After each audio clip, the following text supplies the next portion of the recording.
Samprajan, Assalamualaikum warahmatullahi wabarakatuh. Sampurasun, Namaste, Rahayu, salam kebajikan.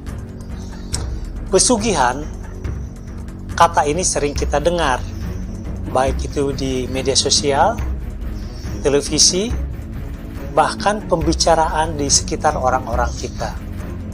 Hari ini kita akan buka apa itu pesugihan dengan versi Lemurian tentunya. Pesugihan adalah kerjasama antara bangsa manusia, bangsa Juna, dan bangsa Gulu. Apa itu bangsa Gulu? Bangsa Gulu adalah salah satu ras alien yang pada saat itu bekerja sama dengan Ilvina. Ilvina adalah Ratu Bropa yang memang mempunyai dendam kesumat pada anak keturunan Lemurian. Pada saat itu, Ilvina ingin mengubah semua manusia yang ada di planet bumi menjadi binatang. Makanya dia mempunyai satu bakteri, itu namanya Enalus. Bakteri inilah yang dipercayakan kepada bangsa Gulu, salah satu ras alien, untuk bekerja sama dengan bangsa Juna agar memberikan teknologi ini kepada manusia-manusia galau. Manusia galau adalah manusia-manusia yang ingin mempunyai kekayaan secara cepat, tidak berusaha, ingin mempunyai kewibawaan untuk kepemimpinan di masyarakat. Nah, kerjasama ini kita sudah banyak mengenal. Jadi, bangsa Juna atau bangsa Jin sebenarnya tidak punya energi apapun untuk bisa mengubah DNA manusia. Ini adalah kerjasama dengan bangsa Gulu. Gambaran bangsa Gulu adalah kepalanya pelontos, matanya besar agak ke atas, dan telinganya runcing. Mungkin beberapa masyarakat kita pernah melihat, tapi itu dianggapnya adalah bangsa jin atau siluman. Sebenarnya itu adalah ras alien yang ada di dimensi kita, manusia, tetapi bisa berhubungan dengan dimensi bangsa Juna. Kita akan ceritakan lebih lengkap, yaitu sebagai berikut. Gulu adalah suatu ras alien yang sewaktu zaman Ilvina mengganggu Ad Gruma. Kaum ini ditugaskan oleh Ilvina untuk mengacaukan manusia-manusia yang sudah meninggalkan jasadnya. Kaum ini memiliki teknologi ke banyak dimensi. Kaum ini juga yang suka membantu kaum yang mempelajari Zir, Z-I-H-R, yang berbeda dengan versi lainnya. Kaum Gulu juga mengajarkan Zir versi mereka atau Zir Gulu. Zir singkatan dari Z, Zanuk, artinya akselerasi, I, Iltat atau mesin, H, Hapresa atau organik, R, Ranenka atau energi. Nah, di sini ceritanya jadi panjang. Kita kan sering mendengar cerita tentang hantu, siluman, arwah penasaran, dan sebagainya. Ini adalah kerjaan kaum Gulu. Kadang kaum Gulu bekerja sama dengan makhluk api atau jin. Sebetulnya jin kekuatannya masih sangat kurang kalau tidak dibantu energi manusia dan kaum Gulu. Energi manusia masih kurang, jin suka minta bantuan kaum Gulu. Kaum Gulu ini yang suka memberikan bantuan pada manusia yang memerlukan pesugihan. Mereka bekerja sama dengan makhluk api dan yang majunya adalah makhluk api. Makhluk api yang di depan, sedangkan kaum Gulu mereka membantu dengan berbagai teknologi mereka. Ketika manusia melakukan pesugihan, manusia diberikan beberapa pilihan oleh makhluk api atau jin. Misalnya seperti ingin berkamuflase jadi apa? Jadi monyet, atau ular, atau babi ngepet, atau palasik, dan sebagainya. Atau ingin jadi makhluk lain, asal jangan berwujud manusia. Kaum Gulu ini memang sudah dilarang mengganggu manusia oleh Dewan Etepaka. Mereka akan dimusnahkan kalau mereka mengganggu manusia. Tapi kaum ini tidak kehilangan akal.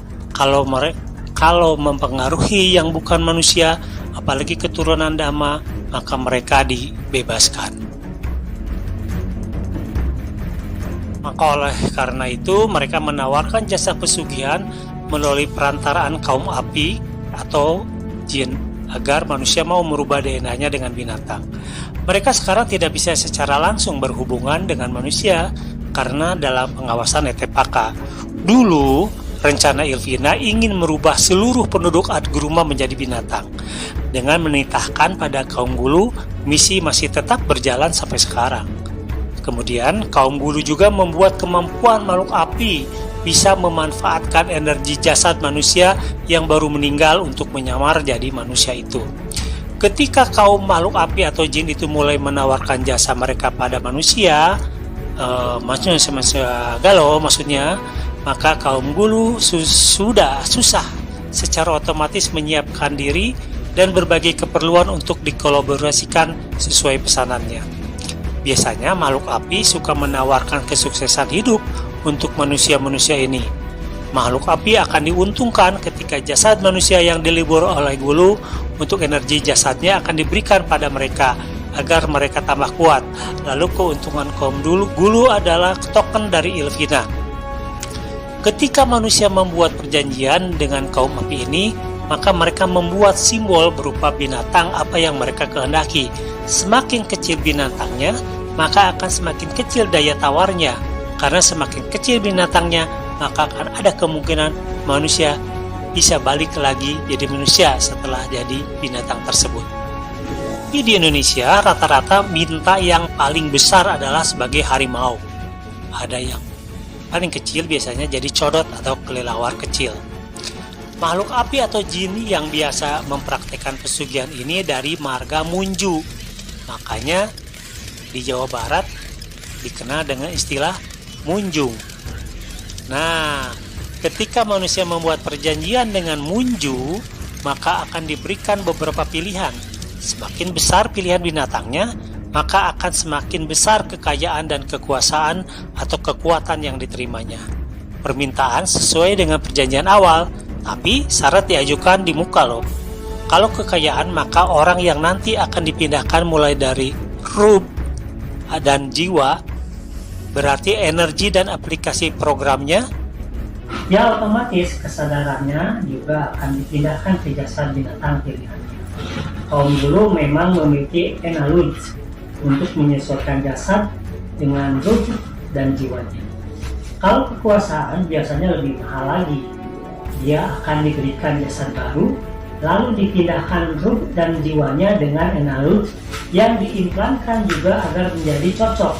Lalu mereka akan menjadi budak para Gulu di dimensi berbeda. Biasanya mereka akan ditempatkan di dimensi transisi untuk menjaga segala peralatan kaum Gulu.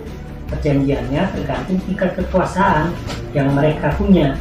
Kalau raja-raja biasanya akan diperbudak di dimensi tersebut selama jutaan tahun. Kalau untuk kekuatan, biasanya syaratnya adalah terkait ketujuh turunan.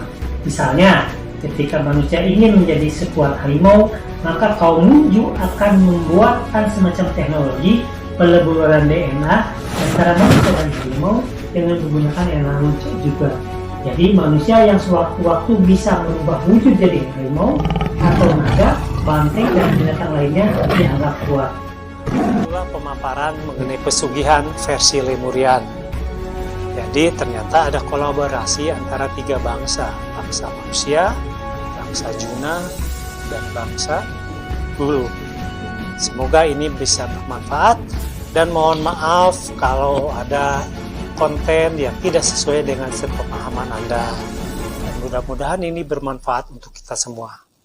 Saya mohon diri, sampai kembali di video berikutnya. Assalamualaikum, Samprazan, Rahayu, Om Santi Santi Om.